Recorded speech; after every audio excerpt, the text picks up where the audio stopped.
ശ്രീസ് ലേണിംഗിലേക്ക് ഏവർക്കും സ്വാഗതം. ഈ ക്ലാസ്സിൽ ഉൾപ്പെടുത്തിയിട്ടുള്ളത് GK-യുടെ 25 ചോദ്യങ്ങളും അവയുടെ ഉത്തരങ്ങളും റിലേറ്റഡ് ഫാക്ട്സും കൂടിയാണ്. അപ്പോൾ ഒരു മോഡൽ എക്സാം എന്ന രീതിയിൽ ഈ ക്വസ്റ്റ്യൻസ് നിങ്ങളൊന്ന് ചെയ്ത് നോക്കണേ. അതുപോലെ അറിയാത്തത് എഴുതല്ലേ, നെഗറ്റീവ് വരുത്താതിരിക്കാൻ പരമാവധി ശ്രമിക്കുക. ഓക്കെ, അപ്പോൾ ക്ലാസ്സിലേക്ക് പോകാം. ആദ്യത്തെ ക്വസ്റ്റ്യൻ, മനുഷ്യ ശരീരത്തിലെ ഏറ്റവും വലിയ ഗ്രന്ഥി ഏത്? ആൻസർ ഓപ്ഷൻ ബി ആണ്, കരൾ. മനുഷ്യ ശരീരത്തിലെ ഏറ്റവും വലിയ ഗ്രന്ഥി ഏതാണ്? കരളാണ്. കരളിനെ കുറിച്ചുള്ള പഠനമാണ് ഹെപ്പറ്റോളജി. അപ്പോൾ കരളിനെ കുറിച്ചുള്ള പഠനം എന്താണ്? ഹെപ്പറ്റോളജി. ഹെപ്പറ്റോളജി എന്തിനെ കുറിച്ചുള്ള പഠനമാണ്? കരളിനെ കുറിച്ചുള്ള പഠനമാണിത് ഹെപ്പറ്റോളജി. കരളിന്റെ പ്രവർത്തനങ്ങൾക്ക് ആവശ്യമായ വൈറ്റമിനാണ് വൈറ്റമിൻ കെ. കരളിന്റെ പ്രവർത്തനങ്ങൾക്ക് ആവശ്യമായ വൈറ്റമിനാണ് വൈറ്റമിൻ കെ. അമിത മദ്യപാനം മൂലം കരളിലെ കോശങ്ങൾക്കുണ്ടാകുന്ന ജീർണാവസ്ഥയാണ് സിറോസിസ്. അപ്പോൾ എന്താണ് സിറോസിസ്? അമിത മദ്യപാനം മൂലം കരളിലെ കോശങ്ങൾക്കുണ്ടാകുന്ന ജീർണാവസ്ഥയാണ് എന്ത് വിളിക്കുന്നത്? സിറോസിസ് എന്ന് വിളിക്കുന്നത്. അപ്പോൾ സിറോസിസ് ഏത് അവയവത്തെയാണ് ബാധിക്കുന്നത്? കരളിനെയാണ് സിറോസിസ് ബാധിക്കുന്നത്. ശരീരത്തിലെ രാസപരീക്ഷണശാല എന്നറിയപ്പെടുന്നത് ഏതിനെയാണ്? കരളിനെയാണ് ശരീരത്തിലെ രാസപരീക്ഷണശാല എന്ന് അറിയപ്പെടുന്നത്. മനുഷ്യ ശരീരത്തിൽ രക്തം കട്ടപിടിക്കുന്നതിന് ആവശ്യമായ പ്രോട്ടീൻ നിർമ്മിക്കപ്പെടുന്നത് എവിടെയാണ്? കരളിലാണ്. അതുപോലെ തന്നെ മനുഷ്യ ശരീരത്തിലെ ഏറ്റവും വലിയ ആന്തരിക അവയവമാണേത്? കരൾ. മനുഷ്യ ശരീരത്തിലെ ഏറ്റവും വലിയ ആന്തരിക അവയവം ഏതാണ്? കരളാണ്. പുനരുജ്ജീവന ശക്തിയുള്ള മനുഷ്യ ശരീരത്തിലെ അവയവമാണേത്? കരൾ. അപ്പോൾ എന്തൊക്കെയാണ് നമ്മൾ കരളിനെ കുറിച്ച് പഠിച്ചത്? കരളിനെ കുറിച്ചുള്ള പഠനമാണ് ഹെപ്പറ്റോളജി. കരളിന്റെ പ്രവർത്തനങ്ങൾക്ക് ആവശ്യമായ വൈറ്റമിനാണ് വൈറ്റമിൻ കെ. അമിത മദ്യപാനം മൂലം കരളിലെ കോശങ്ങൾക്കുണ്ടാകുന്ന ജീർണാവസ്ഥയെ എന്ത് വിളിക്കുന്നു? സിറോസിസ് എന്ന് വിളിക്കുന്നു. ശരീരത്തിലെ രാസപരീക്ഷണശാല എന്നറിയപ്പെടുന്നത് ഏതിനെയാണ്? കരളിനെയാണ്. മനുഷ്യ ശരീരത്തിലെ രക്തം കട്ടപിടിക്കുന്നതിന് ആവശ്യമായ പ്രോട്ടീൻ നിർമ്മിക്കപ്പെടുന്നത് എവിടെയാണ്? അത് കരളിലാണ്. മനുഷ്യ ശരീരത്തിലെ ഏറ്റവും വലിയ ആന്തരിക അവയവം ഏതാണ്? അതും കരളാണ്. പുനരുജ്ജീവന ശക്തിയുള്ള മനുഷ്യ ശരീരത്തിലെ അവയവം ഏതാണ്? അതും കരളാണ്. അപ്പോൾ മനുഷ്യ ശരീരത്തിലെ അരിപ്പ എന്നറിയപ്പെടുന്നത് ഏതിനെയാണ്? വൃക്കയെയാണ്. മനുഷ്യ ശരീരത്തിലെ അരിപ്പ എന്നറിയപ്പെടുന്നത് ഏതിനെയാണ്? വൃക്കയെയാണ്. ആദ്യമായി മാറ്റിവെക്കപ്പെട്ട അവയവം ഏതാണെന്ന് ചോദിച്ചാൽ അതേതാണ്? വൃക്കയാണ്. ആദ്യമായിട്ട് മാറ്റിവെക്കപ്പെട്ട അവയവമാണേത്? വൃക്ക. പാൻക്രിയാസ് ഗ്രന്ഥി സ്രവിക്കുന്ന ഹോർമോൺ ഏതാണ്? പാൻക്രിയാസ് ഗ്രന്ഥി സ്രവിക്കുന്ന ഹോർമോൺ ഗ്ലൂക്കഗോണും ഇൻസുലിനുമാണ് പാൻക്രിയാസ് ഗ്രന്ഥി സ്രവിക്കുന്ന ഹോർമോൺ. ഏതൊക്കെയാണ്? ഗ്ലൂക്കഗോണും ഇൻസുലിനും.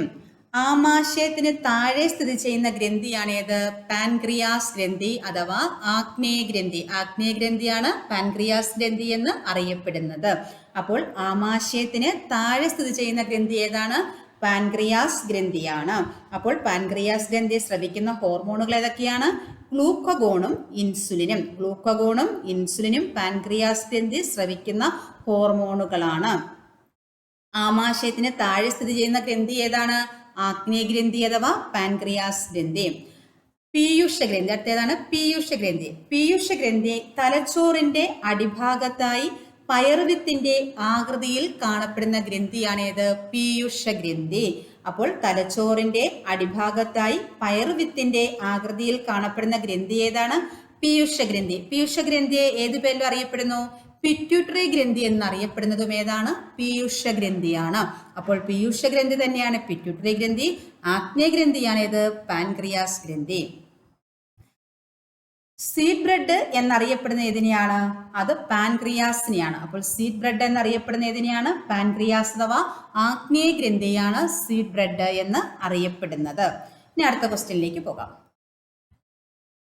രക്തത്തിൽ കാൽസ്യത്തിന്റെ അളവ് ക്രമാതീതമായി കുറയുമ്പോൾ ഉണ്ടാകുന്ന പേശികളുടെ കോച്ചിവലിവ് എന്തു പേരിൽ അറിയപ്പെടുന്നു? രക്തത്തിൽ കാൽസ്യത്തിന്റെ അളവ് ക്രമാതീതമായി കുറയുമ്പോൾ ഉണ്ടാകുന്ന പേശികളുടെ കോച്ചിവലിവ് എന്തു പേരിലാണ് അറിയപ്പെടുന്നത്? ആൻസർ ഓപ്ഷൻ സി ആണ്, ടെറ്റനി. അപ്പോൾ പേശികളെ ബാധിക്കുന്ന ഒരു രോഗമാണേത്? ടെറ്റനി. ടെറ്റനി ഏതിനെയാണ് ബാധിക്കുന്നത്? പേശികളെയാണ്. പേശികളെ ബാധിക്കുന്ന രോഗമാണേത്? ടെറ്റനി.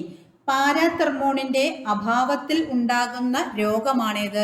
ടെറ്റനി. പാരാതെർമോണിന്റെ അഭാവത്തിൽ ഉണ്ടാകുന്ന രോഗമേതാണ്? ടെറ്റനിയാണ്. ഇത് ബാധിക്കുന്ന ഏതിനെയാണ്? പേശികളെയാണ്. സന്ധികളിലെ അണുബാധ, പരിക്കുകൾ, പ്രായാധിക്യം എന്നിവ കാരണം തരുണാസ്ഥി വലയത്തിനുണ്ടാകുന്ന തകരാറാണേത്? സന്ധിവാതം. സന്ധിവാതം തരുണാസ്ഥിക്കാണ് ബാധിക്കുന്നത്. അപ്പോൾ തരുണാസ്ഥി വലയത്തിനുണ്ടാകുന്ന തകരാറാണേത്? സന്ധിവാതം. അത് സന്ധികളിലെ അണുബാധ, പരിക്കുകൾ, പ്രായാധിക്യം എന്നിവ കാരണം തരുണാസ്ഥി വലയത്തിനുണ്ടാകുന്ന തകരാറിനെ നമ്മൾ എന്തു പറയുന്നു? സന്ധിവാതം എന്ന് വിളിക്കുന്നു. അടുത്തതാണ് ഗൗട്ട്. ഗൗട്ട് വേറെ ഏതൊരു പേരിലാണ് അറിയപ്പെടുന്നത്? രക്തവാദം എന്നറിയപ്പെടുന്നത് ഗൗട്ടാണ്. ഏതാണ്? രക്തവാദം. രക്തവാദമാണേത്? ഗൗട്ട്. പരൽ രൂപത്തിൽ യൂറിക് ആസിഡ് അസ്ഥികളിൽ അടിഞ്ഞുകൂടി ഉണ്ടാകുന്ന വീക്കമാണ് ഗൗട്ട് അഥവാ രക്തവാദം. എന്താണ്? പരൽ രൂപത്തിൽ യൂറിക് ആസിഡ് അസ്ഥികളിൽ അടിഞ്ഞുകൂടി ഉണ്ടാകുന്ന വീക്കമാണേത്? രക്തവാദം. സ്നായുക്കൾ വലിയുകയോ പൊട്ടുകയോ ചെയ്യുന്നതായി അറിയപ്പെടുന്നത് ഏതാണ്? ഉളുക്കാണ്. അപ്പോൾ സ്നായുക്കൾ വലിയുകയോ പൊട്ടുകയോ ചെയ്യുന്നത് അറിയപ്പെടുന്ന ഏത് പേരിലാണ്? ഉളുക്ക് എന്നാണ് അറിയപ്പെടുന്നത്. ശരീരത്തിൽ ഇൻസുലിൻ എന്ന ഹോർമോണിന്റെ കുറവോ പ്രവർത്തന വൈകല്യമോ മൂലമുണ്ടാകുന്ന രോഗം ഏതാണ്? അതാണ് ഡയബറ്റിസ് അഥവാ പ്രമേഹം. ഡയബറ്റിസ് അഥവാ പ്രമേഹമാണ് ശരീരത്തിൽ ഇൻസുലിൻ എന്ന ഹോർമോണിന്റെ കുറവോ പ്രവർത്തന വൈകല്യമോ മൂലമുണ്ടാകുന്ന രോഗമാണേത്? പ്രമേഹം അഥവാ ഡയബറ്റിസ്. ഇൻസുലിൻ ഉൽപ്പാദിപ്പിക്കുന്ന ഗ്രന്ഥി ഏതാണ്? അത് പാൻക്രിയാസ് ഗ്രന്ഥി അഥവാ ആഗ്നേയ ഗ്രന്ഥിയാണ്. അപ്പോൾ ഇൻസുലിൻ ഉൽപ്പാദിപ്പിക്കപ്പെടുന്ന ഗ്രന്ഥി ഏത്? പാൻക്രിയാസ് ഗ്രന്ഥിയാണ്. രക്തത്തിലെ ഗ്ലൂക്കോസിന്റെ അളവ് അമിതമായി കൂടുന്ന അവസ്ഥ ഏത് പേരിൽ അറിയപ്പെടുന്നു? Hyper glycaemia. രക്തത്തിൽ ഗ്ലൂക്കോസിന്റെ അളവ് അമിതമായി കൂടുന്ന അവസ്ഥ ഏതു പേരിലാണ് അറിയപ്പെടുന്നത്? ഹൈപ്പർ ഗ്ലൈസീമിയ എന്ന് അറിയപ്പെടുന്നു. അപ്പോൾ രക്തത്തിലെ ഗ്ലൂക്കോസിന്റെ അളവ് അമിതമായി കൂടുന്ന അവസ്ഥ ഏതാണ്? Hyper glycaemia. അപ്പോൾ എന്തൊക്കെയാണ് പഠിച്ചത്? രക്തത്തിൽ കാൽസ്യത്തിന്റെ അളവ് ക്രമാതീതമായി കുറയുമ്പോൾ ഉണ്ടാകുന്ന പേശികളുടെ കോച്ചിവലിവ് എന്തു പേരിൽ അറിയപ്പെടുന്നു? ടെറ്റനി. പേശികളെ ബാധിക്കുന്ന രോഗമാണേത്? ടെറ്റനി. രക്തത്തിൽ പാരാതെർമോണിന്റെ അഭാവത്തിൽ ഉണ്ടാകുന്ന രോഗമാണേത്? ടെറ്റനി. സന്ധികളിലെ അണുബാധ, പരിക്കുകൾ, പ്രായാധിക്യം എന്നിവ കാരണം തരുണാസ്ഥി വലയത്തിനുണ്ടാകുന്ന തകരാർ ഏതു പേരിലാണ് അറിയപ്പെടുന്നത്? അതാണ് സന്ധിവാതം. പരൽ രൂപത്തിൽ യൂറിക് ആസിഡ് അസ്ഥികളിൽ അടിഞ്ഞുകൂടി ഉണ്ടാകുന്ന വീക്കം എന്താണ്? അതാണ് രക്തവാതം. ശരീരത്തിൽ ഇൻസുലിൻ എന്ന ഹോർമോണിന്റെ കുറവോ പ്രവർത്തന വൈകല്യമോ മൂലമുണ്ടാകുന്ന രോഗം ഏതാണ്? അതാണ് ഡയബറ്റിസ്. ഇൻസുലിൻ ഉൽപ്പാദിപ്പിക്കുന്ന ഗ്രന്ഥി ഏതാണ്? പാൻക്രിയാസ് ഗ്രന്ഥി അഥവാ ആഗ്നേയ ഗ്രന്ഥിയാണ്. രക്തത്തിലെ ഗ്ലൂക്കോസിന്റെ അളവ് അമിതമായി കൂടുന്ന അവസ്ഥയെ എന്ത് വിളിക്കുന്നു? Hyper glycaemia. അടുത്ത ക്വസ്റ്റ്യൻ, രക്തം കട്ടപിടിക്കാൻ സഹായിക്കുന്ന വിറ്റാമിൻ ഏത്? ആൻസർ ഓപ്ഷൻ എ ആണ്, വിറ്റാമിൻ കെ. അപ്പോൾ രക്തം കട്ടപിടിക്കാൻ സഹായിക്കുന്ന വിറ്റാമിൻ ഏതാണ്? Vitamin K. രക്തം കട്ടപിടിക്കാൻ ആവശ്യമായ ധാതു ഏതാണ്? കാൽസ്യമാണ്. ഏതാണ്? കാൽസ്യം. രക്തം കട്ടപിടിക്കാൻ ആവശ്യമായ ധാതു ഏതാണെന്ന് ചോദിച്ചുള്ളത് കാൽസ്യമാണ്. രക്തം കട്ടപിടിക്കാൻ സഹായിക്കുന്ന ജീവകം ഏതാണ്? ജീവകം കെ. അതാണ് വിറ്റാമിൻ കെ ആണ് രക്തം കട്ടപിടിക്കാൻ സഹായിക്കുന്ന വിറ്റാമിൻ. രക്തം കട്ടപിടിക്കാൻ സഹായിക്കുന്ന പ്ലാസ്മ പ്രോട്ടീൻ ഏതാണ്? ഫൈബ്രിനോജൻ ആണ്. ഏതാണ്? ഫൈബ്രിനോജൻ. ഫൈബ്രിനോജൻ ആണ് രക്തം കട്ടപിടിക്കാൻ സഹായിക്കുന്ന പ്ലാസ്മ പ്രോട്ടീൻ. രക്തം കട്ടപിടിക്കാൻ സഹായിക്കുന്ന എൻസൈം ആണ് ത്രോംബോകൈനേസ്. എന്താണ്? ത്രോംബോകൈനേസ് ആണ് രക്തം കട്ടപിടിക്കാൻ സഹായിക്കുന്ന എൻസൈം. അപ്പോൾ എന്തൊക്കെയാണ്? രക്തം കട്ടപിടിക്കാൻ ആവശ്യമായ ധാതുവാണ് കാൽസ്യം. രക്തം കട്ടപിടിക്കാൻ സഹായിക്കുന്ന ജീവകമാണ് ജീവകം കെ. രക്തം കട്ടപിടിക്കാൻ സഹായിക്കുന്ന പ്ലാസ്മ പ്രോട്ടീൻ ആണേത്? ഫൈബ്രിനോജൻ. രക്തം കട്ടപിടിക്കാൻ സഹായിക്കുന്ന എൻസൈം ആണേത്? ത്രോംബോകൈനേസ്.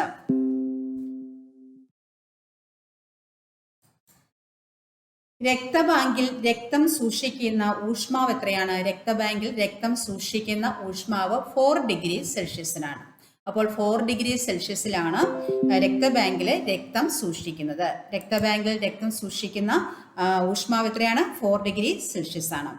രക്തം കട്ട പിടിക്കാതെ സൂക്ഷിക്കാൻ രക്തബാങ്കുകളിൽ ഉപയോഗിക്കുന്ന രാസവസ്തു ഏതാണ്? സോഡിയം സിട്രേറ്റ് ആണ്. ഇതൊക്കെ പല പ്രാവശ്യങ്ങളും ചോദിച്ചിട്ടുള്ള ക്വസ്റ്റ്യൻ ആണ്. Sodium citrate. അപ്പോൾ രക്തം കട്ടപിടിക്കാതെ സൂക്ഷിക്കാൻ രക്തബാങ്കുകളിൽ ഉപയോഗിക്കുന്ന രാസവസ്തു ഏത്? Sodium citrate. രക്തബാങ്കിൽ രക്തം സൂക്ഷിക്കുന്ന ഊഷ്മാവ് എത്രയാണ്? 4 ഡിഗ്രി സെൽഷ്യസ്. രക്തം കട്ടപിടിക്കുന്നതിന് തടയുന്ന രാസവസ്തു. രക്തം കട്ടപിടിക്കുന്നത് തടയുന്ന രാസവസ്തു ഏതാണ്? ഹെപ്പാരിൻ. ഏതാണ്? ഹെപ്പാരിൻ. രക്തം കട്ടപിടിച്ച ശേഷം ഊറി വരുന്ന ദ്രാവകം ഏത് പേരിൽ അറിയപ്പെടുന്നു? സിറം എന്ന് അറിയപ്പെടുന്നു. എന്താണ്? സിറം. രക്തം കട്ടപിടിച്ച ശേഷം ഊറി വരുന്ന ദ്രാവകമാണ് സിറം എന്ന് അറിയപ്പെടുന്നത്. രക്തസ്രാവം തടയാനായി ജനിച്ചുടനെ കുഞ്ഞുങ്ങൾക്ക് നൽകുന്ന വൈറ്റമിൻ ഏത്?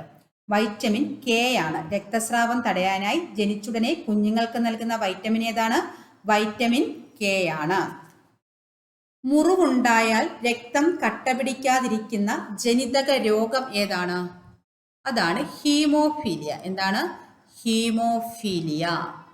അപ്പോൾ മുറിവുണ്ടായാൽ രക്തം കട്ടപിടിക്കാതിരിക്കുന്ന ജനിതക രോഗം ഏതാണ്? ഹീമോഫീലിയ ആണ്. ഇതിന്റെ മറ്റൊരു പേരാണ് രാജകീയ രോഗം. രാജകീയ രോഗം എന്നറിയപ്പെടുന്ന ഏതിനെയാണ്? ഹീമോഫീലിയാണ്. ലോക ഹീമോഫീലിയ ദിനമാണ് ഏപ്രിൽ 17. അപ്പോൾ ലോക ഹീമോഫീലിയ ദിനം എന്നാണ്? ഏപ്രിൽ 17 ആണ്. രാജകീയ രോഗം എന്നറിയപ്പെടുന്ന ഏതാണ്? ഹീമോഫീലിയാണ്. മുറിവുണ്ടായാൽ രക്തം കട്ടപിടിക്കാതിരിക്കുന്ന ജനിതക രോഗമാണേത്? ഹീമോഫീലിയ. രക്തം കട്ടപിടിക്കുന്നത് തടയുന്ന രാസവസ്തു ഏതാണ്? ഹെപ്പാരിനാണ്. രക്തം കട്ടപിടിച്ച ശേഷം ഊറി വരുന്ന ദ്രാവകം ഏത് പേരിൽ അറിയപ്പെടുന്നു? സീറം എന്ന് അറിയപ്പെടുന്നു. രക്തസ്രാവം തടയാനായി ജനിച്ചയുടനെ കുഞ്ഞുങ്ങൾക്ക് നൽകുന്ന വൈറ്റമിൻ ഏതാണ്? അത് വൈറ്റമിൻ കെ ആണ്.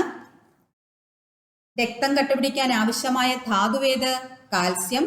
രക്തം കട്ടപിടിക്കാൻ സഹായിക്കുന്ന ജീവകം കെ. രക്തം കട്ടപിടിക്കാൻ സഹായിക്കുന്ന പ്ലാസ്മ പ്രോട്ടീൻ ഫൈബ്രിനോജൻ. രക്തം കട്ടപിടിക്കാൻ സഹായിക്കുന്ന എൻസൈം ത്രോംബോകൈനേസ്. രക്തബാങ്കിൽ രക്തം സൂക്ഷിക്കുന്ന ഊഷ്മാവ് എത്രയാണ്? 4 ഡിഗ്രി സെൽഷ്യസ്. രക്തം കട്ടപിടിക്കാതെ സൂക്ഷിക്കാൻ രക്തബാങ്കുകൾ ഉപയോഗിക്കുന്ന രാസവസ്തു ഏത്? Sodium citrate. ഈ ക്വസ്റ്റ്യൻസ് എല്ലാം പ്രധാനപ്പെട്ട ക്വസ്റ്റ്യൻസ് ആണ്. ഇതെല്ലാം പഠിച്ചു വെക്കുക. ഓക്കെ, അപ്പോൾ അടുത്ത ക്വസ്റ്റ്യനിലേക്ക് പോകാം.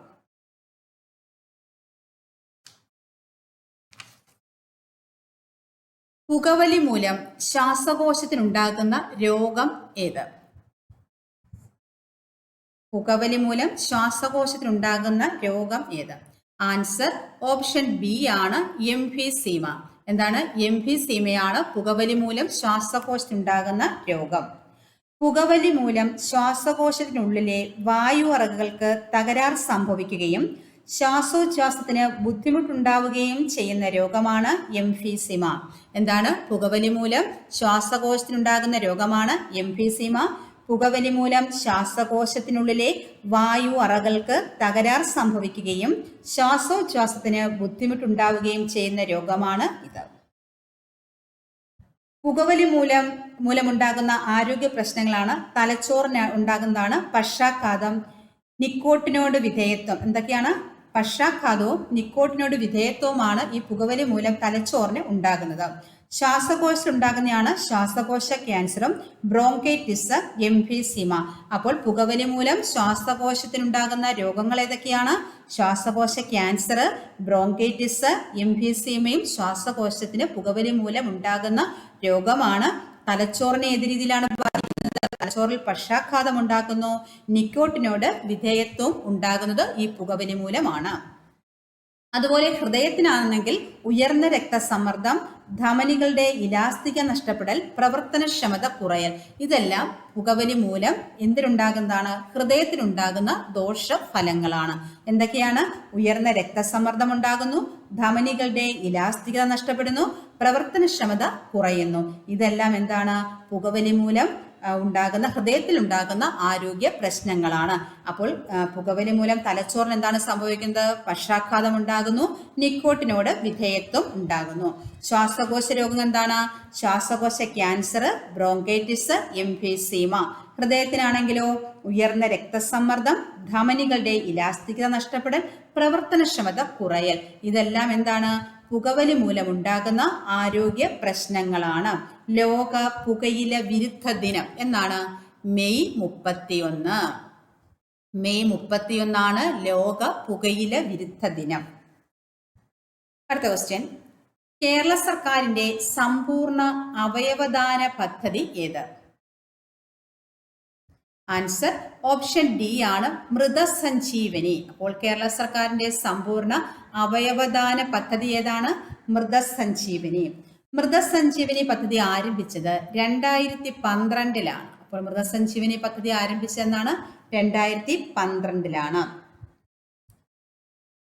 ഇതര സംസ്ഥാന തൊഴിലാളികൾക്കായി കേരള സർക്കാർ ആരംഭിച്ച ചികിത്സാ സഹായ പദ്ധതി ഏത്? അതാണ് ആവാസ്. അപ്പോൾ ഇതര സംസ്ഥാന തൊഴിലാളികൾക്കായി കേരള സർക്കാർ ആരംഭിച്ച ചികിത്സാ പദ്ധതിയാണ് ആവാസ്. കേരള സർക്കാരിന്റെ സൗജന്യ ക്യാൻസർ ചികിത്സാ പദ്ധതി ഏത്? സുഹൃതം. അപ്പോൾ സുഹൃതം എന്താണ്? കേരള സർക്കാരിന്റെ സൗജന്യ ക്യാൻസർ ചികിത്സാ പദ്ധതിയാണേത്? സുഹൃതം. അടുത്ത ക്വസ്റ്റ്യൻ, തെങ്ങിന്റെ സങ്കര ഇനം അല്ലാത്തത് ഏത്? ഇതിലേതാണ് തെങ്ങിന്റെ സങ്കര ഇനം അല്ലാത്തത്? ആൻസർ ഓപ്ഷൻ സി ആണ്, അക്ഷയ. ഇത് തെങ്ങിന്റെ സങ്കര ഇനം അല്ല. അപ്പോൾ ചന്ദ്രലക്ഷയും ലക്ഷഗംഗയും ചന്ദ്രശങ്കരയും എന്താണ്? തെങ്ങിന്റെ സങ്കര ഇനങ്ങളാണ്. അതുപോലെ മലയൻ ഡാർഫ്, കൊച്ചിൻ ചൈന, മൈക്രോ എന്നിവയും തെങ്ങിന്റെ വിളകളാണ്. അതായത് ഏതൊക്കെയാണ് തെങ്ങിന്റെ മറ്റൊരു സങ്കര ഇനങ്ങൾ? മലയൻ ഡാർഫ്, കൊച്ചിൻ ചൈന, മൈക്രോ എന്നിവ തെങ്ങിന്റെ സങ്കര ഇനങ്ങളാണ്. മറ്റ് തെങ്ങിനങ്ങളാണ് ലക്ഷദ്വീപ് ഓർഡിനറി, ലക്ഷദ്വീപ് മൈക്രോ. ഇതും എന്താണ്? തെങ്ങിന്റെ മറ്റ് സങ്കര ഇനങ്ങളാണ്.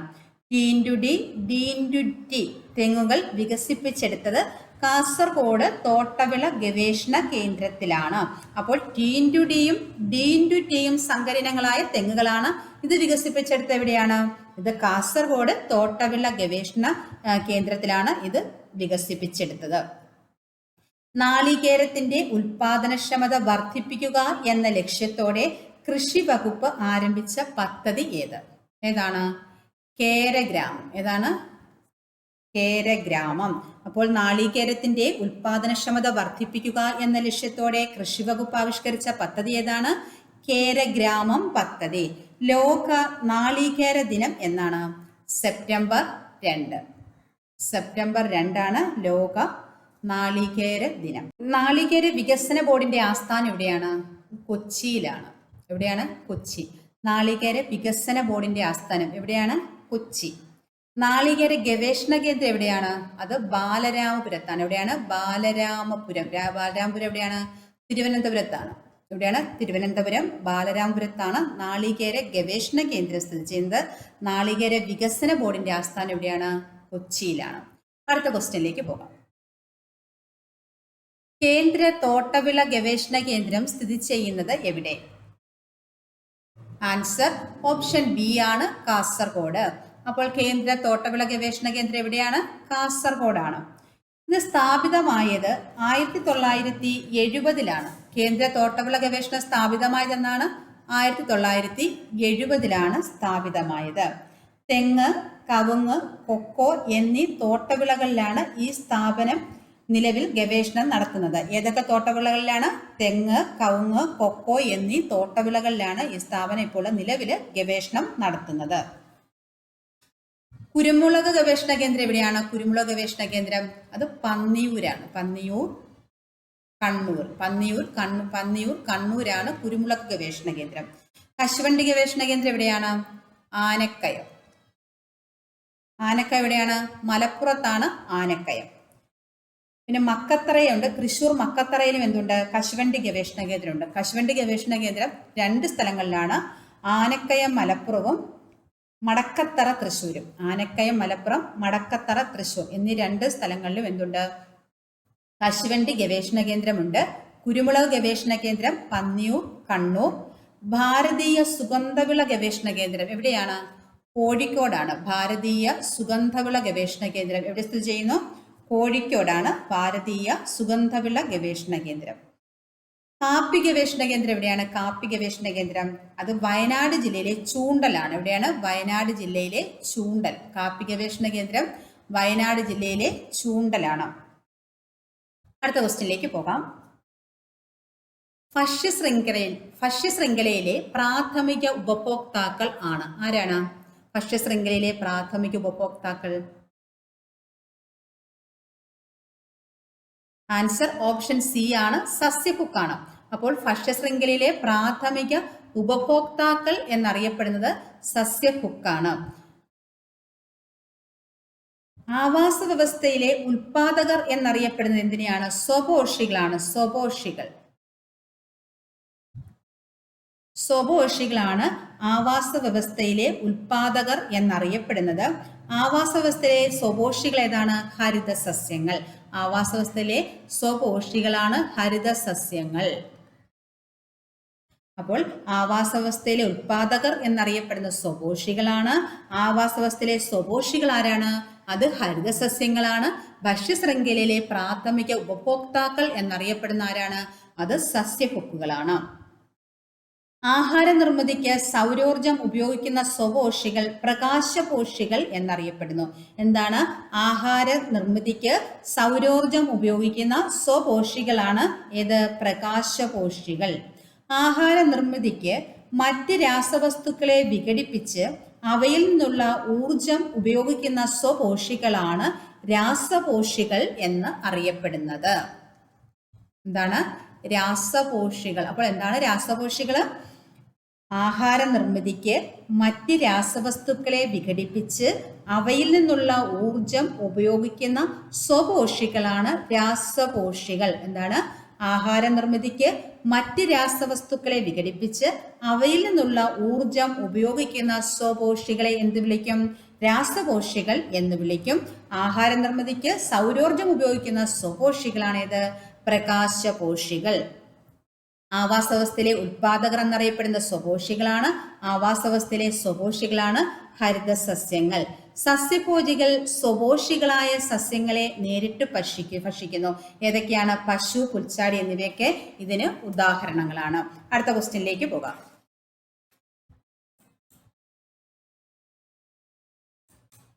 അന്താരാഷ്ട്ര ജൈവ വൈവിധ്യ ദിനമായി ആചരിക്കുന്നത് എന്നാണ്?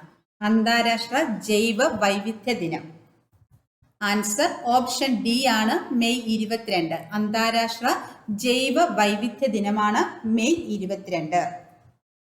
ഇന്ത്യയിൽ ജൈവ വൈവിധ്യത്തിനായുള്ള അന്താരാഷ്ട്ര വർഷം UN പ്രഖ്യാപിച്ചത് 2010 എന്നാണ്. 2010. ദേശീയ ജൈവ വൈവിധ്യ അതോറിറ്റിയുടെ ആസ്ഥാനം എവിടെയാണ്? ചെന്നൈയിലാണ്. ചെന്നൈ. ദേശീയ ജൈവ വൈവിധ്യ അതോറിറ്റിയുടെ ആസ്ഥാനം എവിടെയാണ്? ചെന്നൈയിലാണ്. അടുത്ത ക്വസ്റ്റ്യൻ. വനങ്ങളുടെ സംരക്ഷണവുമായി ബന്ധപ്പെട്ട് 1983 കർണാടകത്തിൽ ആരംഭിച്ച പ്രസ്ഥാനം ഏത്? ആൻസർ ഓപ്ഷൻ സി ആണ്, അപ്പിക്കോ പ്രസ്ഥാനം. അപ്പോൾ വനങ്ങളുടെ സംരക്ഷണവുമായി 1983 കർണാടകത്തിൽ ആരംഭിച്ച പ്രസ്ഥാനമാണേത്? അപ്പിക്കോ പ്രസ്ഥാനം. സുന്ദർലാൽ ബഹുഗുണയുടെ പിന്തുണയോടെ അപ്പിക്കോ പ്രസ്ഥാനം രൂപീകരിച്ചത് പാണ്ഡുരംഗ ഹെഗ്ഡെയാണ്. ആരാണ്? പാണ്ഡുരംഗ ഹെഗ്ഡെ. അപ്പോൾ അപ്പിക്കോ പ്രസ്ഥാനം ആരംഭിച്ചത് ആരാണ്? പാണ്ഡുരംഗ ഹെഗ്ഡെ. സുന്ദർലാൽ ബഹുഗുണയുടെ പിന്തുണയോടെ അപ്പിക്കോ പ്രസ്ഥാനം രൂപീകരിച്ചത് ആരാണ്? പാണ്ഡുരംഗ ഹെഗ്ഡെയാണ്. ഹിമാലയൻ പ്രദേശങ്ങളിലെ വൃക്ഷങ്ങളെ സംരക്ഷിക്കാൻ സുന്ദർലാൽ ബഹുഗുണ ആരംഭിച്ച പ്രസ്ഥാനം ഏതാണ്? അതാണ് ചിപ്കോ പ്രസ്ഥാനം. അപ്പോൾ ചിപ്കോ പ്രസ്ഥാനം ആരാണ് ആരംഭിച്ചത്? സുന്ദർലാൽ ബഹുഗുണയാണ്. സുന്ദർലാൽ ബഹുഗുണയാണ് ചിപ്കോ പ്രസ്ഥാനം ആരംഭിച്ചത്. അപ്പോൾ ഹിമാലയൻ പ്രദേശങ്ങളിലെ വൃക്ഷങ്ങളെ സംരക്ഷിക്കുവാൻ സുന്ദർലാൽ ബഹുഗുണ ആരംഭിച്ച പ്രസ്ഥാനം ഏതാണ്? ചിപ്കോ പ്രസ്ഥാനമാണ്. അപ്പിക്കോ പ്രസ്ഥാനം ആരംഭിച്ചത് ആരാണ്? പാണ്ഡുരംഗ ഹെഗ്ഡെയാണ്. ചിപ്കോ മൂവ്മെന്റിന്റെ പ്രധാന നേതാവ് ആരാണ്? ഗൗരാദേവിയാണ്. ചിപ്കോ മൂവ്മെന്റിന്റെ പ്രധാന നേതാവ് ആരാണ്? ഗൗരാദേവി. ഇന്ത്യയിലെ പരിസ്ഥിതി പ്രസ്ഥാനങ്ങളുടെ മാതാവ് എന്നറിയപ്പെടുന്ന ഏതിനെയാണ്? അത് ചിപ്കോ പ്രസ്ഥാനത്തെയാണ്. പരിസ്ഥിതി പ്രസ്ഥാനങ്ങളുടെ മാതാവ് ആരാണ്? ഇന്ത്യയിൽ ചിപ്കോ പ്രസ്ഥാനം. ചിപ്കോ പ്രസ്ഥാനത്തിന് റൈറ്റ് ലിവ്ലിഹുഡ് പുരസ്കാരം ലഭിച്ച വർഷം 1987 റൈറ്റ് ലിവ്ലിഹുഡ് അവാർഡ് ലഭിക്കുന്നത്. അപ്പോൾ ചിപ്കോ പ്രസ്ഥാനത്തിന് റൈറ്റ് ലിവ്ലിഹുഡ് അവാർഡ് ലഭിക്കുന്നത് എന്നാണ് 1987. അപ്പോൾ ചിപ്കോ പ്രസ്ഥാനം ആരംഭിച്ചത് ആരാണ്? സുന്ദർലാൽ ബഹുഗുണയാണ്. അടുത്ത ക്വസ്റ്റ്യനിലേക്ക് പോകാം. താഴെ കൊടുത്തിട്ടുള്ളവയിൽ ഏതാണ് ഏകാറ്റോമികം? ആൻസർ ഓപ്ഷൻ എ ആണ് ഹീലിയം. അപ്പോൾ ഇതിൽ ഏതാണ് ഏകാറ്റോമികം? ഹീലിയമാണ്. ഒരു മൂലകത്തിന്റെ തന്മാത്രയിൽ ഒരാറ്റം മാത്രമുള്ളവ എന്ത് വിളിക്കും? ഏകാറ്റോമിക തന്മാത്ര എന്ന് വിളിക്കും. അപ്പോൾ ഒരു മൂലകത്തിന്റെ തന്മാത്രയിൽ ഒരാറ്റം മാത്രമുള്ളവയെ എന്താണ് വിളിക്കുന്നത്? ഏകാറ്റോമിക തന്മാത്ര എന്ന് വിളിക്കുന്നു. ഒരു മൂലകത്തിന്റെ തന്മാത്രയിൽ രണ്ടാറ്റം ഉണ്ടെങ്കിൽ അവയെ എന്ത് വിളിക്കുന്നു? ദ്വയാറ്റോമിക തന്മാത്ര എന്ന് വിളിക്കുന്നു. ഒരു മൂലകത്തിന്റെ തന്മാത്രയിൽ രണ്ടിൽ കൂടുതൽ ആറ്റങ്ങൾ ഉള്ളവയാണെങ്കിലോ ബഹു അറ്റോമിക തന്മാത്ര എന്ന് വിളിക്കുന്നു. ഉദാഹരണം എന്തൊക്കെയാണ്? സൾഫറും ഫോസ്ഫറസും ബഹു അറ്റോമിക തന്മാത്രയ്ക്ക് ഉദാഹരണങ്ങളാണ്. ഇതൊക്കെ sulphur, phosphorus.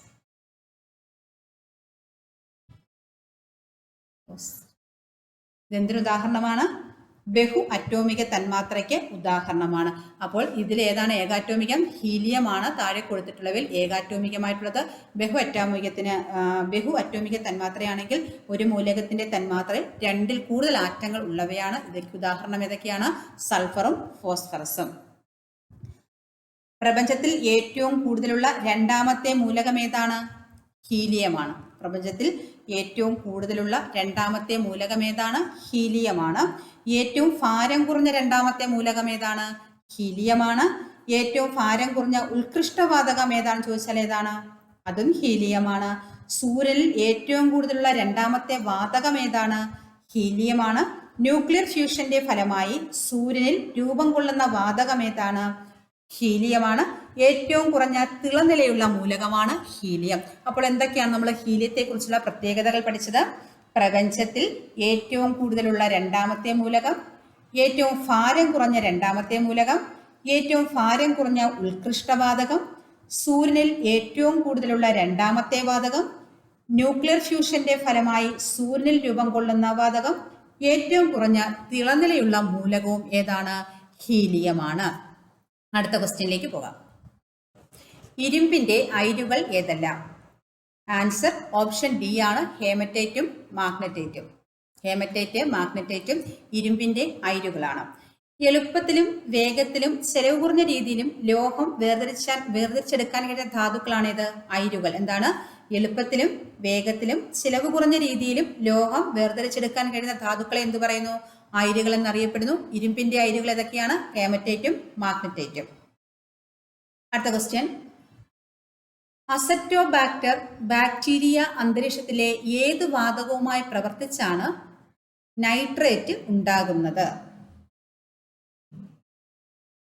Answer option C ആണ് നൈട്രജൻ. അപ്പോൾ അസറ്റോബാക്ടർ ബാക്ടീരിയ അന്തരീക്ഷത്തിലെ ഏത് വാതകവുമായി പ്രവർത്തിച്ചാണ് നൈട്രേറ്റ് ഉണ്ടാകുന്നത്? നൈട്രജനുമായി പ്രവർത്തിച്ചാണ്. പയറുവർഗ സസ്യങ്ങളിൽ സഹജീവനം നടത്തി നൈട്രജൻ സ്ഥിരീകരണം നടത്തുന്ന സൂക്ഷ്മ ജീവികൾ ഏതൊക്കെയാണ്?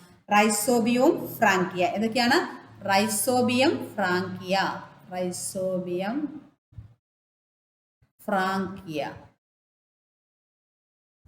പയറുവർഗ സസ്യങ്ങളിൽ സഹജീവനം നടത്തി നൈട്രജൻ സ്ഥിരീകരണം നടത്തുന്ന സൂക്ഷ്മ ജീവികളാണ് ഏതൊക്കെ? റൈസോബിയവും ഫ്രാങ്കിയയും. അടുത്ത ക്വസ്റ്റ്യൻ. നേർപ്പിച്ച ഹൈഡ്രോക്ലോറിക് ആസിഡ് സിങ്ക് എന്ന മൂലകവുമായി പ്രവർത്തിച്ചാൽ ഉണ്ടാകുന്ന വാതകം ഏത്? നേർപ്പിച്ച ഹൈഡ്രോക്ലോറിക് ആസിഡ് സിങ്ക് എന്ന മൂലകവുമായി പ്രവർത്തിച്ചാൽ ഉണ്ടാകുന്ന വാതകം ഏതാണ്? ആൻസർ ഓപ്ഷൻ ഡി ആണ് ഹൈഡ്രജൻ. ഏതാണ്? ഹൈഡ്രജൻ. എല്ലാ ആസിഡുകളിലും പൊതുവായി കാണപ്പെടുന്ന ഒരു മൂലകമാണേത്? ഹൈഡ്രജൻ. ആൽക്കലിയും ലോഹങ്ങളുമായി പ്രവർത്തിച്ചുണ്ടാകുന്ന വാതകം ഏതാണ്? ഹൈഡ്രജനാണ്. ആൽക്കലിയും ലോഹങ്ങളുമായി പ്രവർത്തിച്ചുണ്ടാകുന്ന വാതകം ഏത്? ഹൈഡ്രജൻ. അടുത്ത ക്വസ്റ്റ്യൻ, പാൽ കേടാകാതെ സൂക്ഷിക്കാൻ ഉപയോഗിക്കുന്ന രീതിയെ പറയുന്ന പേരെന്ത്? ആൻസർ ഓപ്ഷൻ ബി ആണ്, പാസ്ചറൈസേഷൻ. അപ്പോൾ പാൽ കേടുകൂടാതെ സൂക്ഷിക്കാൻ ഉപയോഗിക്കുന്ന രീതി എന്താണ്? പാസ്ചറൈസേഷൻ ആണ്. 15 മുതൽ 30 സെക്കൻഡ് വരെ 70 ഡിഗ്രി സെൽഷ്യസിൽ പാൽ ചൂടാക്കിയ ശേഷം 10 ഡിഗ്രി സെൽഷ്യസിലേക്ക് വളരെ പെട്ടെന്ന് തണുപ്പിക്കുന്ന രീതി എന്ത് പറയുന്നു? പാസ്ചറൈസേഷൻ എന്ന് പറയുന്നു. അപ്പോൾ എന്താണ് പാസ്ചറൈസേഷൻ? 15 മുതൽ 30 സെക്കൻഡ് വരെ 70 ഡിഗ്രി സെൽഷ്യസിൽ പാൽ ചൂടാക്കിയ ശേഷം 10 ഡിഗ്രി സെൽഷ്യസിലേക്ക് വളരെ പെട്ടെന്ന് തണുപ്പിക്കുന്ന രീതിക്ക് എന്ത് വിളിക്കുന്നു? പാസ്ചറൈസേഷൻ എന്ന് വിളിക്കുന്നു. പാസ്ചറൈസേഷൻ ആവിഷ്കരിച്ചത് ആരാണ്? ലൂയി പാസ്ചർ ആണ്. ആരാണ്? Louis Pasteur. ഫ്രഞ്ച് ശാസ്ത്രജ്ഞനാണ് അദ്ദേഹം. ലൂയി പാസ്ചർ ഫ്രഞ്ച് ശാസ്ത്രജ്ഞനാണ്.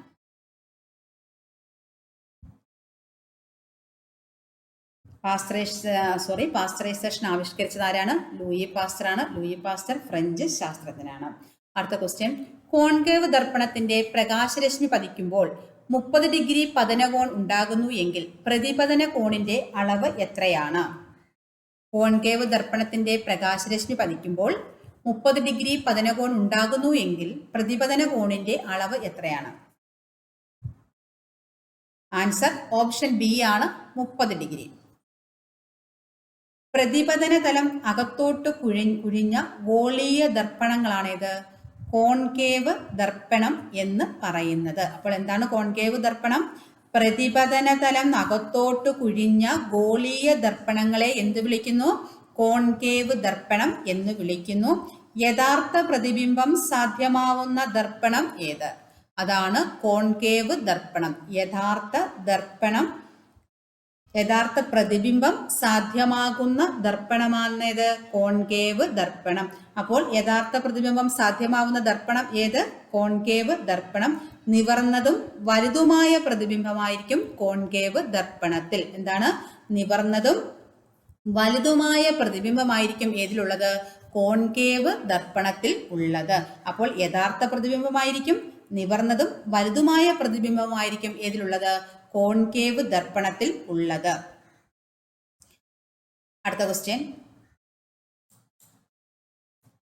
നഗ്നനേത്രങ്ങൾ കൊണ്ട് കാണാൻ സാധിക്കാത്ത ഗ്രഹം ഏത്? ആൻസർ ഓപ്ഷൻ സി ആണ്, യുറാനസ്. നഗ്നനേത്രങ്ങൾ കൊണ്ട് കാണാൻ സാധിക്കാത്ത ഗ്രഹം ഏത്? ആൻസർ ഓപ്ഷൻ സി ആണ്, യുറാനസ്. നഗ്നനേത്രങ്ങൾ കൊണ്ട് കാണാൻ സാധിക്കുന്ന ഗ്രഹങ്ങളാണ് ഏതൊക്കെ? 5 ഗ്രഹങ്ങളെയാണ് നഗ്നനേത്രങ്ങൾ കൊണ്ട് കാണാൻ സാധിക്കുന്നത്. ഏതൊക്കെയാണ്? ബുധൻ, ശുക്രൻ, ശനി, ചൊവ്വ, വ്യാഴം. ഇതിനകത്ത് ചൊവ്വ, വ്യാഴം, ശനിയും ഉണ്ട് ഓപ്ഷനിൽ. അപ്പോൾ യുറാനസ് ആണ് നഗ്നനേത്രങ്ങൾ കൊണ്ട് കാണാൻ സാധിക്കാത്ത ഗ്രഹം. അപ്പോൾ ഏതൊക്കെ ഗ്രഹങ്ങളെയാണ് നഗ്നനേത്രങ്ങൾ കൊണ്ട് കാണാൻ സാധിക്കുന്നത്? ബുധൻ, ശുക്രൻ, ശനി, ചൊവ്വ, വ്യാഴം. ഏതൊക്കെയാണ്? ബുധൻ, ശുക്രൻ, ശനി, ചൊവ്വ, വ്യാഴം. നഗ്നനേത്രങ്ങൾ കൊണ്ട് കാണാൻ സാധിക്കാത്ത ഗ്രഹങ്ങളാണ് യുറാനസും നെപ്റ്റ്യൂണും. നഗ്നനേത്രങ്ങൾ കൊണ്ട് കാണാൻ സാധിക്കാത്ത ഗ്രഹങ്ങൾ ഏതൊക്കെയാണ്? യുറാനസ്, നെപ്റ്റ്യൂൺ എന്നീ ഗ്രഹങ്ങളെ നഗ്നനേത്രങ്ങൾ കൊണ്ട് കാണാൻ സാധിക്കില്ല. യുറാനസിനെ കണ്ടെത്തിയത് ആരാണ്? 1781 വില്യം ഹെർഷലാണ് യുറാനസിനെ കണ്ടെത്തിയത്. അപ്പോൾ യുറാനസിനെ കണ്ടെത്തിയത് ആരാണ്?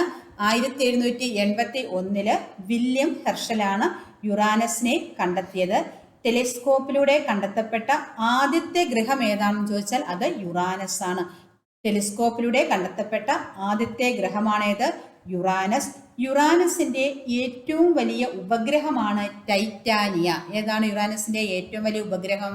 ടൈറ്റാനിയ. അപ്പോൾ യുറാനസ് കണ്ടെത്തിയത് ആരാണ്? 1781 വില്യം ഹെർഷലാണ് യുറാനസിനെ കണ്ടെത്തിയത്. നഗ്നനേത്രങ്ങൾ കൊണ്ട് കാണാൻ സാധിക്കാത്ത ഗ്രഹങ്ങളാണ് യുറാനസും നെപ്റ്റ്യൂണും. ടെലിസ്കോപ്പിലൂടെ കണ്ടെത്തപ്പെട്ട ആദ്യത്തെ ഗ്രഹം ഏതാണെന്ന് ചോദിച്ചാൽ ഏതാണ്? അത് യുറാനസ് ആണ്. യുറാനസിന്റെ ഏറ്റവും വലിയ ഉപഗ്രഹം ഏതാണ്? അതാണ് ടൈറ്റാനിയ. അടുത്ത ക്വസ്റ്റ്യൻ, പാരമ്പര്യ ഊർജ സ്രോതസ് ഏതാണ്? പാരമ്പര്യ ഊർജ സ്രോതസ്. ആൻസർ ഓപ്ഷൻ ഡി ആണ്, LPG. അടുത്ത ക്വസ്റ്റ്യൻ, തെർമോമീറ്റർ അളക്കുന്ന ഭൗതിക അളവ് ഏതാണ്? ആൻസർ ഓപ്ഷൻ ബി ആണ് ഊഷ്മാവ്. തെർമോമീറ്റർ അളക്കുന്ന ഭൗതിക അളവ് ഏതാണ്? ഊഷ്മാവാണ്. ഒരു പദാർത്ഥത്തിന്റെ എല്ലാ തന്മാത്രകളുടെയും ആകെ ഗതികോർജത്തിന്റെ അളവിനെ എന്ത് വിളിക്കുന്നു? താപം എന്ന് വിളിക്കുന്നു. അപ്പോൾ എന്താണ് താപം? ഒരു പദാർത്ഥത്തിന്റെ എല്ലാ തന്മാത്രകളുടെയും ആകെ ഗതികോർജത്തിന്റെ അളവിനെ എന്താണ് വിളിക്കുന്നത്? താപം എന്ന് വിളിക്കുന്നു. താപത്തെക്കുറിച്ചുള്ള പഠനം എന്താണ്? തെർമോഡൈനാമിക്സ്. അപ്പോൾ എന്താണ് തെർമോഡൈനാമിക്സ്? താപത്തെക്കുറിച്ചുള്ള പഠനമാണ് അറിയപ്പെടുന്ന പേരാണ് തെർമോഡൈനാമിക്സ്. തെർമോഡൈനാമിക്സ് എന്ന് അറിയപ്പെടുന്നത് താപത്തെക്കുറിച്ചുള്ള പഠനമാണ്. താപം ഒരു ഊർജമാണെന്ന് കണ്ടെത്തിയ ശാസ്ത്രജ്ഞനാണ് ജെയിംസ് പ്രെസ്കോട്ട് ജൂൾ. അപ്പോൾ താപം ഒരു ഊർജമാണെന്ന് കണ്ടെത്തിയ ശാസ്ത്രജ്ഞൻ ആരാണ്? ജെയിംസ് പ്രെസ്കോട്ട് ജൂൾ ആണ് താപം ഒരു ഊർജമാണെന്ന് കണ്ടെത്തിയത്. ജെയിംസ് പ്രെസ്കോട്ട് ജൂൾ ആണ്. ഒരു വസ്തുവിന്റെ താപത്തെ സൂചിപ്പിക്കുന്ന അളവ് എന്താണ്? താപനില. അതാണ് താപനില എന്ന് അറിയപ്പെടുന്നത്. അപ്പോൾ എന്താണ് താപനില എന്നറിയപ്പെടുന്നത്? ഒരു വസ്തുവിന്റെ താപത്തെ സൂചിപ്പിക്കുന്ന അളവിനെ എന്ത് വിളിക്കുന്നു? താപനില എന്ന് വിളിക്കുന്നു. താപനിലയുടെ SI യൂണിറ്റ് എന്താണ്? കെൽവിൻ ആണ്. താപനിലയുടെ SI യൂണിറ്റ് എന്താണ്? കെൽവിൻ. താപനിലയുടെ SI യൂണിറ്റ് ഏതാണ്? കെൽവിൻ ആണ്. ഊഷ്മാവ് അളക്കാനുള്ള ഉപകരണം ഏത്? തെർമോമീറ്റർ. ഊഷ്മാവ് അളക്കാനുള്ള ഉപകരണം ഏതാണ്? തെർമോമീറ്റർ ആണ് ഊഷ്മാവ് അളക്കാനുള്ള ഉപകരണം. അതുപോലെ താപനിലയുടെ SI യൂണിറ്റ് എന്താണ്? കെൽവിൻ ആണ്. ഒരു വസ്തുവിന്റെ താപത്തെ സൂചിപ്പിക്കുന്ന അളവാണ് താപനില അഥവാ ഊഷ്മാവ്. എന്താണ്? ഒരു വസ്തുവിന്റെ താപത്തെ സൂചിപ്പിക്കുന്ന അളവിനെയാണ് നമ്മൾ എന്ത് വിളിക്കുന്നത്? താപനില അഥവാ ഊഷ്മാവ് എന്ന് വിളിക്കുന്നു. ഇതിന്റെ SI യൂണിറ്റ് എന്താണ്? കെൽവിൻ. അടുത്ത ക്വസ്റ്റ്യനിലേക്ക് പോകാം. ദോലനത്തിന് ഉദാഹരണം ഏത്?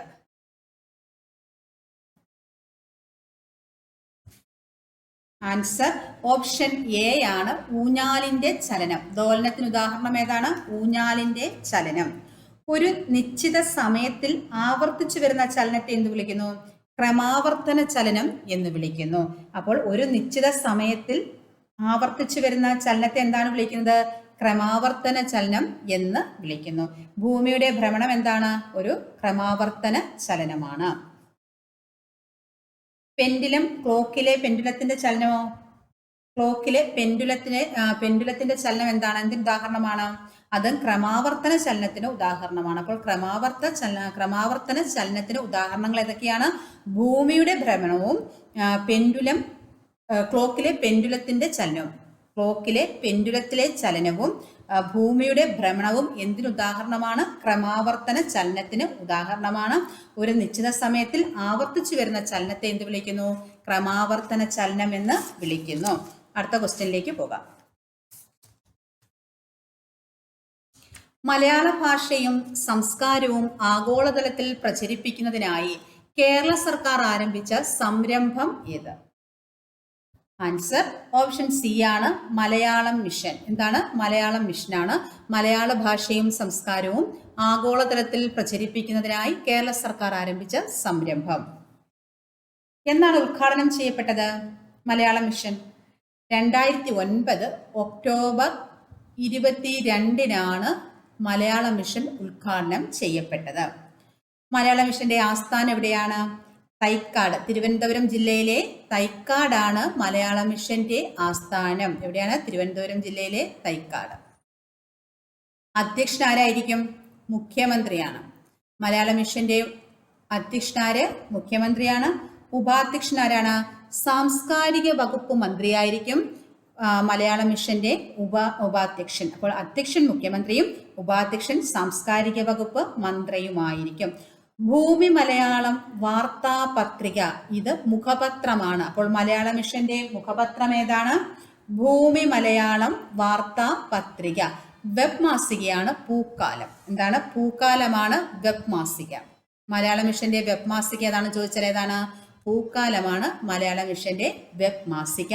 മുഖപത്രം ഭൂമി മലയാളം വാർത്താ പത്രിക. ഉപാധ്യക്ഷനാരാണ്? സാംസ്കാരിക വകുപ്പ് മന്ത്രിയായിരിക്കും. ആസ്ഥാനം എവിടെയാണ്? തിരുവനന്തപുരം ജില്ലയിലെ തൈക്കാടാണ്. അധ്യക്ഷനാരാണ്? മുഖ്യമന്ത്രിയാണ്. മലയാളം പഠനത്തിനായുള്ള മലയാളം മിഷന്റെ കോഴ്സുകൾ ഏതൊക്കെയാണ്? കണിക്കൊന്ന, സൂര്യകാന്തി, ആമ്പൽ, നീലക്കുറിഞ്ഞി. ഇതൊക്കെ എന്താണ്? മലയാളം പഠനത്തിനായിട്ടുള്ള മലയാളം മിഷന്റെ കോഴ്സുകളാണ്. ഏതൊക്കെ? കണിക്കൊന്ന, സൂര്യകാന്തി, ആമ്പൽ, നീലക്കുറിഞ്ഞി. ഇതൊക്കെ മലയാളം പഠനത്തിനായുള്ള മലയാളം മിഷന്റെ കോഴ്സുകളാണ്. എവിടെയെല്ലാം മലയാളി അവിടെയെല്ലാം മലയാളം എന്ന ലക്ഷ്യം മുൻനിർത്തിയാണ് മലയാള മിഷൻ പ്രവർത്തിക്കുന്നത്. ആരായിരിക്കും അധ്യക്ഷൻ? മുഖ്യമന്ത്രി. ഉപാധ്യക്ഷനാരാണ്? സാംസ്കാരിക വകുപ്പ് മന്ത്രിയായിരിക്കും. അടുത്ത ക്വസ്റ്റ്യനിലേക്ക് പോകാം. മീശ എന്ന നോവൽ രചിച്ചത് ആരാണ്? ആൻസർ എസ് ഹരീഷ് ആണ്. മീശ എന്ന നോവൽ രചിച്ചത് ആരാണ്? എസ് ഹരീഷ്. എസ് ഹരീഷിന്റെ പ്രധാന കൃതികളാണ് ആദം, മാവോയിസ്റ്റ്, അപ്പൻ. ഇതൊക്കെ ആരുടെ കൃതികളാണ്? എസ് ഹരീഷിന്റെ കൃതികളാണ്. ഏതൊക്കെ? ആദം, മാവോയിസ്റ്റ്, അപ്പൻ എന്നൊക്കെയുള്ള കൃതികൾ ആരുടെ കൃതികളാണ്? എസ് ഹരീഷിന്റെ പ്രധാനപ്പെട്ട കൃതികളാണ്. എസ് ഹരീഷിന് വയലാർ അവാർഡ് നേടിക്കൊടുത്ത കൃതി ഏതാണ്? അതാണ് മീശ. വയലാർ അവാർഡ് മീശയ്ക്ക് എന്നാണ് ലഭിച്ചത്? 2022 45ാമത് വയലാർ അവാർഡാണ് ഏത് ലഭിച്ചത്? മീശയ്ക്ക് ലഭിച്ചത്. 45ാമത് വയലാർ അവാർഡാണ് മീശ എന്ന നോവലിന് എസ് ഹരീഷിന് ലഭിച്ചത്. അടുത്ത ക്വസ്റ്റ്യൻ. കെ ഫോൺ പദ്ധതിയെക്കുറിച്ച് ശരിയായ പ്രസ്താവന ഏത്?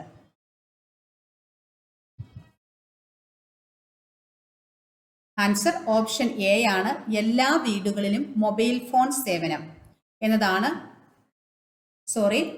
ഓപ്ഷൻ എ അല്ല ആൻസർ. ഓപ്ഷൻ ബി ആണ്. എല്ലാ വീടുകളിലും അതിവേഗ ഇന്റർനെറ്റ് സേവനം. കെ ഫോൺ പദ്ധതിയെക്കുറിച്ചുള്ള ശരിയായ പ്രസ്താവന ഏതാണ്? എല്ലാ വീടുകളിലും അതിവേഗ ഇന്റർനെറ്റ് സേവനം എന്നതാണ് കെ ഫോൺ പദ്ധതിയെക്കുറിച്ചുള്ള ശരിയായ പ്രസ്താവന.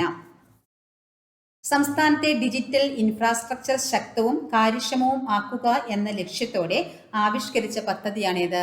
K FON. അപ്പോൾ കെ ഫോണിന്റെ ലക്ഷ്യം എന്താണ്?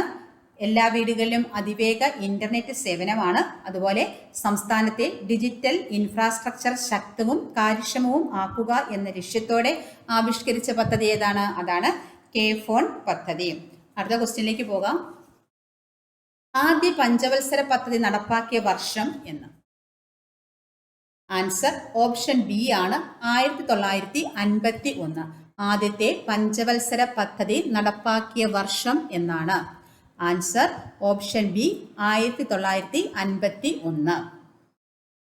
ഒന്നാം പഞ്ചവത്സര പദ്ധതി പാർലമെന്റിൽ അവതരിപ്പിച്ചത് ആരാണ്? നെഹ്റു ആണ്. ആരാണ്? നെഹ്റു.